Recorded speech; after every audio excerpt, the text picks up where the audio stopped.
Welcome back to the podcast. My name is Joseph Clough, and this is episode 897.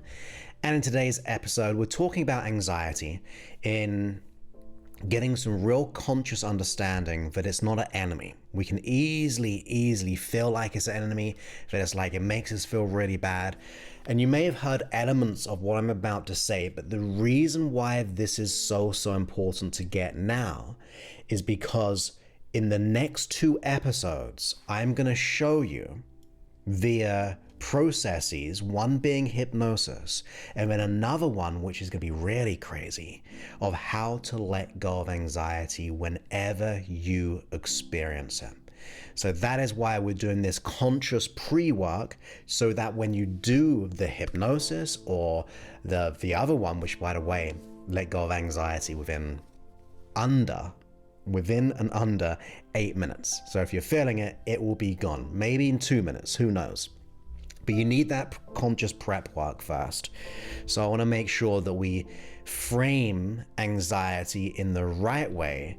That means you go into the processes with that healthy association. Because if you go into a process and you've got this angst and you've got this anxiety and this fear, this hurt, this anger toward the experience, which therefore means your unconscious mind, it's not, you're kind of going into it with a bad association, like you just kind of feel like begrudgingly almost. And I want you to go into those two episodes, which will be episode 898 and 899, with a sense of, okay, I know what my anxiety is doing. I don't like what it's doing, but I understand from a loving heart there's another way I can communicate with my unconscious mind. So that's why it's good to get this episode in now. So that means when you get into the processes, you'll be congruent and deeply aligned consciously and unconsciously in making the shift and the change that you desire. So let's get right into it right here, right now. And that is, anxiety is not your enemy. We know how it feels. It can feel like our worst enemy, where it kind of gets in the way of all the good things. So maybe you suffer from social anxiety. You want to be social. You want to go on those opportunities. But that social anxiety makes you either cancel, or when you're in the situation, you just ride in the corner and you just don't feel like you can communicate. Worry about the anxiety of getting a promotion. Maybe you've had some bad job interviews and it just makes you feel anxious when you have just the thought of doing the thing that you want to do. Maybe you're in a state of anxiety because, look, we're coming into the holiday kind of times now, and there's a lot of things, family, things you got to do to prepare. Maybe you're feeling anxiety there. But we now know, or have to understand, that anxiety, despite the behavior, despite how it shows up, despite how it makes you feel, even if you're sleeping or even if you're awake, your unconscious mind is only ever running the process, the strategy of anxiety, for the best of intentions. Now, I said a couple of key words there: the process and the strategy, because that is what anxiety is. It's a strategy within you. And that's good news. Because if it's a strategy, you can unlearn it and you can create a new strategy. Hence what we'll be doing in the next two episodes. So you want to go into those episodes as if this is just a process. It feels real. It feels almost like a part of me, like I am an anxious person. But it's not who you are. It is just what you've learned so far. Like, it's not who you are, it's just what you've learned so far. Throughout your past, you've made many decisions, unconscious decisions, which have led you to this perception, this experience of anxiety, which can be seen as fear, could be seen as worry, it could be self-doubt, it could be limiting beliefs like I'm not good enough, I'm not worthy, I'm not deserving, I'm not capable. It can come out in many different ways, but please wake up to the fact that this is a part of you not who you are, a part of you, and it's only being run at a deep unconscious level in trying to protect you. That's the sole purpose, in general, of the unconscious mind.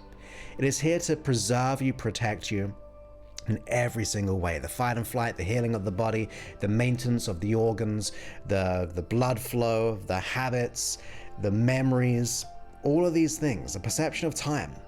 Your unconscious mind does all of these things in the intention of trying to protect you. So do not hate the anxiety. Do not have that angst or that despair, or do your very best anyway to not have that perception around anxiety, because when you do that, when you have that negative association to it, you are not just hating the anxiety, you're hating the person who is doing it. In this case, by person, I mean the unconscious mind.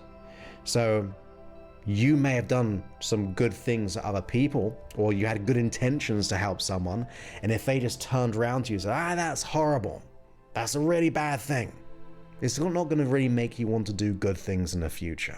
So you want to change your approach and go, okay, I'm experiencing anxiety. I've had it for years or decades. I kind of know why, because I've gone through all these different events, and therefore my unconscious mind is just doing the same thing that it's always done, trying to protect me. But I still love my unconscious mind. I love what it's tried to do. I love the intention of protection.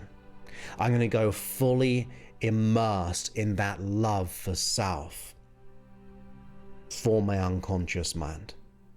That I know deep down, even though I dislike it, I fully love my unconscious mind in what it's tried to do for all these years. Now, suddenly when you have that effect, and you can put that for any issue, fears, phobias, you can do it for the lack of confidence, the eating disorders, migraines, chronic fatigue. There's always a mind-body connection with those things, although I'm no doctor. There's always a positive intention. Your unconscious mind is always doing good things intentionally. So you've got to go, I'm going to change that relationship. I'm going to have more grace for my unconscious mind. I'm going to educate it in a way that will truly protect me and keep me safe. If you think what anxiety is, it is like a friend who's way overprotected of you. It's just trying to prepare you for 100 different scenarios. Now that friend is good. How they're overwhelmed with it all, not so much, doesn't feel good, but your unconscious mind is always that helpful friend, just maybe doing the wrong behavior, the wrong strategy. And the analogy that I really like to say over and over again, anxiety is almost like your brain, your unconscious mind is like a sat nav. You know, when you go to like Google Maps or whatever, typically you'd want to put the direction of where you want to be, but the unconscious mind is putting in all the direction, or not the direction, all the destinations of all the places you do not want to go to. So in order to get to where you want, your unconscious mind thinks, well, I've got to be prepared and go past this street because it might be scary. Got to go over this destination because I don't want that to happen. And that creates a huge long journey. And now, of course, you would never do that if you were to use Google Apps or the Apple one or whatever one you use. You always put in your destination first. So we need to get the unconscious mind to solely focus on the positive outcome of exactly how you would like to feel. Because it's easy for us to fall into the trap that I'm an anxious person because I have all these reasons, all this data and experiences and memories, so that must mean I am an anxious person. You got to change that. That is what you're presently doing, and you've got to now be willing to give that up. You've got to be willing, and there's where you've got to be teachable. In other words, you've got to be teachable and being open to think differently. Because if you go into any process and you logically, with 100% conviction, go, it's never going to work, then you're not really helping and supporting yourself. You might not know how things are going to work, but you've got to be open to the possibility of there is a solution out there. Look for the people who have made that change. Like, I let go of my anxiety. I've let go of my fears and worries. I can do public speaking now, which I never thought I'd ever think about ever doing.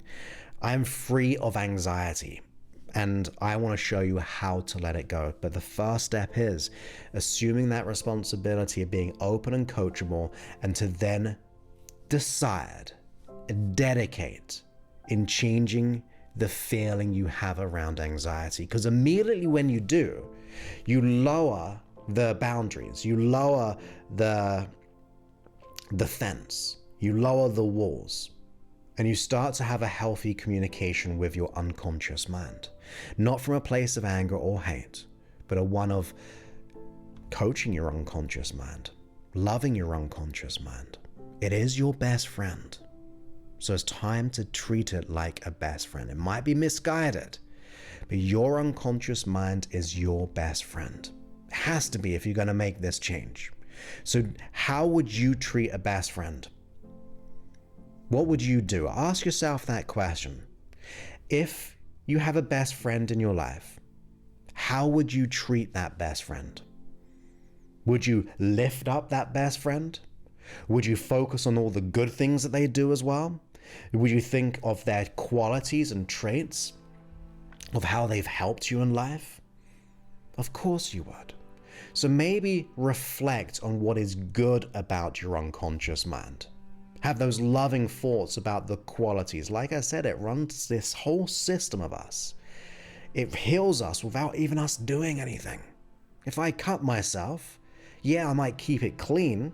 Maybe I need to put a plaster or a band-aid on it. But ultimately, it does the rest.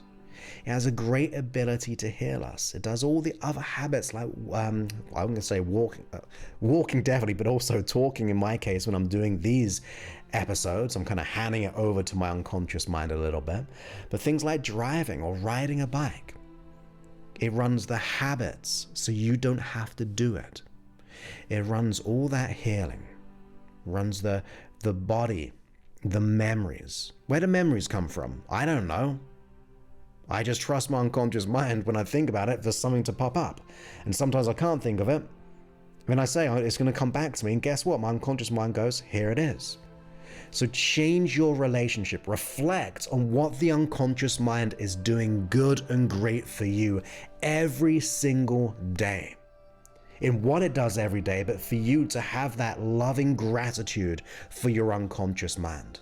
You'll be able and be willing to listen to a new strategy if you lift up your unconscious mind, if you support, celebrate, have an immense loving gratitude, even to the anxiety. You see, in a way, anxiety I am so grateful I had it, because it made me wake up that something was wrong. It's like my unconscious mind was saying, something is not right. And once I solve what the real issue was, it doesn't have to give me anxiety anymore, right? It's just a signal. In the same way, if you get a temperature, if you get a cold or congestion, or if you have a bad stomach, it's just your body saying, look, something's not right here, and I need to let you know. It can't just say, hey, this happened. It has to communicate with you. And anxiety is the exact same thing. So it's time to rein in the unconscious mind, not run away, not repress, not be angry. It's about celebrating your unconscious mind, even with the flaws. Because when you understand it from that level, you can rein it back in.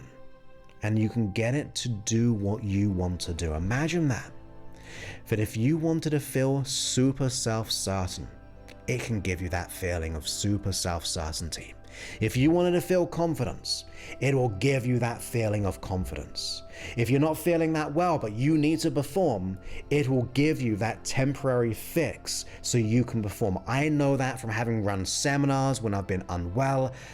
I totally trust my unconscious mind, and I just switch. I go into teaching mode. Afterwards, I rest and relax and restore. But in that moment of teaching, I change my emotional state because I love my unconscious mind and it's willing to support me with that. So as you go into the next 2 episodes, remember that it is not your enemy. It is your friend, your best friend in this case. So celebrate all the good traits. And then you can start to negotiate a different way. Not why I am like I am, but how you can be different. Ask those questions, how you can be different. And then go into the process with that willingness to learn, the open-mindedness to go, I don't know how it's going to happen, but I'm curious to find out. I'm coachable and I'm going to follow the instructions. I'm going to trust my unconscious mind. But that is why anxiety is here, just trying to protect you. So change that connection and listen to the next episodes. The next 2. One is going to be a 10-minute meditation hypnotic experience to let go of the anxiety. And then the following episode is going to be an outer trance one, which my intention is to let go of all your anxiety within 8 minutes. Now, there are 2 aspects around that before we finish this episode. Because like I said, there's just a preparation before we go ahead into those episodes. So you can enter it with a clean, wonderful, healthy association. But the 2 things you have, or not the 2 things, but the one thing you have to make sure is that go on that mission of discovering what is the cause behind the anxiety, because it may be deeper rooted, like limiting beliefs. And work with a professional, like you can attempt or try to work with me at josephclough.info/talk. But you don't have to as well. There's many professionals out there. But do your best to do that. But on saying that, on the other hand, the more you do this, let's just say you do the process every time you feel anxiety. You do it once, twice, 3 times, 5 times, 10 times, 20 times. What do you think is going to happen if you do it with consistency? Well, I'll tell you, just like what the unconscious mind does with everything, habits will become permanent. So if you do that process X amount of times, you're telling your unconscious mind, whenever I feel anxiety, I now do this to resolve the anxiety. Every time I feel anxiety, this is what my system does. So it's almost like you're handing over the strategy if you do it with consistency. And of course, look, if you feel anxiety enough, frequently, you should be willing to do it 100 times if that's what it took to be able to let it go. You'd be willing to do it 1,000 times if it were to solve everything. So there is a level of consistency, that coachability, and that willingness to learn and fully go into the processes. Once again, you can work with me. You got to apply, and we make sure we only work with certain types of people. But otherwise, enjoy the next 2 following episodes. The next one's going to be the hypnotic meditation, and the one following that is going to be what you can do when you, in other words, where you don't have to go into trance and still let it all go within 8 minutes. And if you're enjoying my work, please go ahead and leave a review wherever you're listening to this, through the podcast, the app. Your words help others, and it also helps me grow as well. Like, it helps the app grow, and that means we reach more people, and that means I can put more time into it. You could say the app and the podcast is just what I like to do, to be able to, like, I fund it and try to make changes and improve it and put all the content on there. So just leaving reviews will help the app grow to hopefully a place where we can really go all in every way. So I look forward to speaking to you in a future episode. Many thanks and goodbye.